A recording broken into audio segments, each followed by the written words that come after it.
रात के आसमान में जब हम देखते हैं तो एक लाल बिंदु हमेशा हमारा ध्यान खींचता है। मंगल ग्रह। सदियों से हम इसे देख रहे हैं, लेकिन क्या ये सच में सिर्फ एक लाल चट्टान है या इसके इस रंग के पीछे कोई बहुत गहरा राज छिपा है?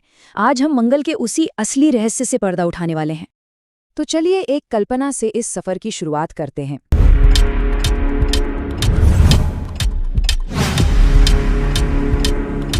जरा सोचिए, एक ऐसी दुनिया के बारे में जहां कभी समंदर लहराते थे, नदियां बहती थीं और आज वहां सिर्फ एक लाल रेगिस्तान है, एक खामोश दुनिया। यही वो पहेली है जिसे आज हम सुलझाने निकले हैं। तो सबसे पहला और सबसे बड़ा सवाल यही उठता है, क्या ये लाल बंजर दिखने वाली दुनिया कभी जीवन से भरपूर थी?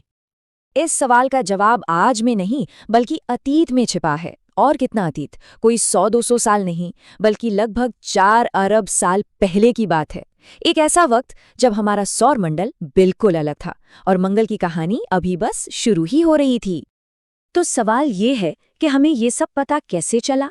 देखिए, इसका जवाब उन रोबोटिक जासूसों के पास है जिन्हें हमने मंगल पर भेजा है। नासा के रोवर्स को वहां कुछ खास तरह की चट्टानें मिली, और ये ऐसी चट्टानें हैं जो सिर्फ और सिर्फ पानी के संपर्क में आने से ही बन सकती हैं। ये एक पक्का सबूत है कि मंगल पर कभी बारिश होती थी, नदियां बहती थीं, और जहां पानी होता है वहां जीवन की संभावना से इनकार कैसे किया जा सकता है? ये जो बदलाव है ये सच में चौंकाने वाला है। एक तरफ है 4 अरब साल पुराना मंगल, जो बिल्कुल हमारी युवा पृथ्वी जैसा था, पानी, बारिश और जीवन की उम्मीद से भरा हुआ। और दूसरी तरफ है आज का मंगल, एक विशाल, ठंडा, लाल और वीरान रेगिस्तान। आखिर ऐसा क्या हो गया? और ये सवाल हमें मंगल के सबसे बड़े राज की तरफ ले जाता है। ये नाटकीय बदलाव इसके सबसे मशहूर पहचान से जुड़ा है, इसका रंग। तो मंगल आखिर लाल क्यों है? अच्छा, ज्यादातर लोगों को लगता है कि इसका रंग शायद पुराने ज्वालामुखियों के लावे की वजह से होगा। सुनने में तो सही लगता है, लेकिन ये सच नहीं है। असली वजह इससे कहीं ज्यादा दिलचस्प है।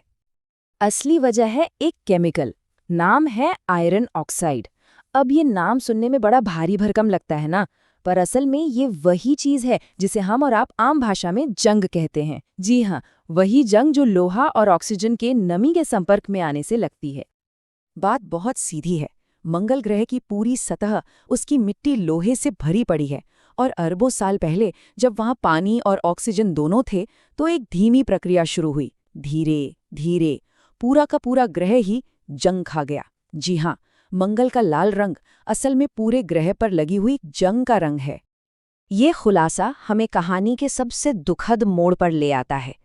अगर मंगल कभी हमारी पृथ्वी जैसा था तो उसकी मौत कैसे हुई? उसका सारा पानी और वायुमंडल कहाँ चला गया? ये एक तरह से एक महान विश्वासघात की कहानी है। इसका जवाब पृथ्वी और मंगल के बीच के एक बहुत बड़े अंतर में छिपा है। देखिए, हमारी पृथ्वी के पास एक सुपर पावर है, एक अदृश्य सुरक्षा कवच जिसे हम मैग्नेटिक फील्ड कहते हैं। ये हमें सूरज से आने वाले खतरनाक सौर तूफानों से बचाता है। मंगल के पास भी कभी एक कवच था, लेकिन करोड़ों साल पहले वो कवच गायब हो गया और मंगल पूरी तरह से असुरक्षित हो गया। तो फिर हुआ क्या? इस पूरी तबाही को हम 3 हिस्सों में समझ सकते हैं। पहला, मंगल का अंदरूनी हिस्सा ठंडा पड़ गया और उसका सुरक्षा कवच खत्म हो गया। दूसरा, अब बिना किसी सुरक्षा के सूरज से आने वाले शक्तिशाली सौर तूफान सीधे ग्रह से टकराने लगे। और तीसरा, सूरज की इस ताकत ने धीरे धीरे मंगल का सारा पानी और वायुमंडल खींचकर अंतरिक्ष में उड़ा दिया, हमेशा के लिए। लेकिन मंगल की कहानी यही खत्म नहीं होती। भले ही इसकी दुनिया वीरान हो चुकी है, लेकिन जीवन की तलाश वो आज भी जारी है और हमें कुछ अनसुलझे रहस्यों की ओर ले जाती है। चलिए बात करते हैं 1976 की। नासा के वाइकिंग 1 ऑर्बिटर ने मंगल की एक ऐसी तस्वीर भेजी जिसने पूरी दुनिया में सनसनी फैला दी थी। तस्वीर में साफ साफ एक इंसानी चेहरे जैसी आकृति दिख रही थी। तो क्या ये सच था या सिर्फ एक धोखा? जब ये तस्वीर दुनिया के सामने आई तो बस हंगामा मच गया। हर अखबार में, हर टीवी चैनल पर बस यही चर्चा थी। कई लोगों के लिए तो इसका मतलब सिर्फ एक ही था, ये एलियंस का काम है, ये रहा सबूत। लेकिन विज्ञान को भावनाओं से ज्यादा सबूत चाहिए होते हैं। जब सालों बाद बेहतर तकनीक वाले कैमरों से उसी जगह को दोबारा देखा गया तो सच्चाई सामने आई। वो चेहरा असल में सिर्फ चट्टानों पर पड़ने वाली रोशनी, परछाई और देखने के एंगल का एक खेल था, एक नजरों का भ्रम। तो क्या इसका मतलब है कि मंगल पर जीवन की सारी उम्मीदें खत्म हो गई? जरूरी नहीं। वो चेहरा भले ही एक धोखा था, पर असली सुरागों की खोज आज भी जारी है। वैज्ञानिकों को मंगल की सतह के नीचे बर्फ के रूप में जमा हुआ पानी मिला है। और तो और, रोवर्स ने वहां के वायुमंडल में मीथेन गैस के सिग्नल भी पकड़े हैं। और ये बहुत बड़ी बात है, क्योंकि हमारी पृथ्वी पर मीथेन गैस अक्सर जीवित प्राणी ही बनाते हैं। और ये सारी बातें हमें इस कहानी के सबसे जरूरी और अंतिम हिस्से पर लाती हैं। मंगल की कहानी सिर्फ एक दूर के ग्रह की कहानी नहीं है। ये हमारे अपने ग्रह के लिए, पृथ्वी के लिए एक चेतावनी है, एक आईना जो शायद हमें हमारा भविष्य दिखा सकता है। मंगल की कहानी सिर्फ एक मरे हुए ग्रह की दास्तान नहीं है, ये एक चेतावनी है।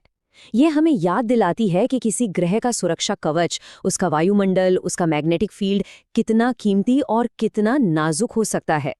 और ये हमें एक बहुत गंभीर सवाल के साथ छोड़ जाती है। अगर हम अपने ग्रह का संतुलन इसी तरह बिगाड़ते रहे, तो क्या हमारी ये हरी भरी दुनिया भी एक दिन मंगल की तरह एक लाल खामोश रेगिस्तान बनकर रह जाएगी?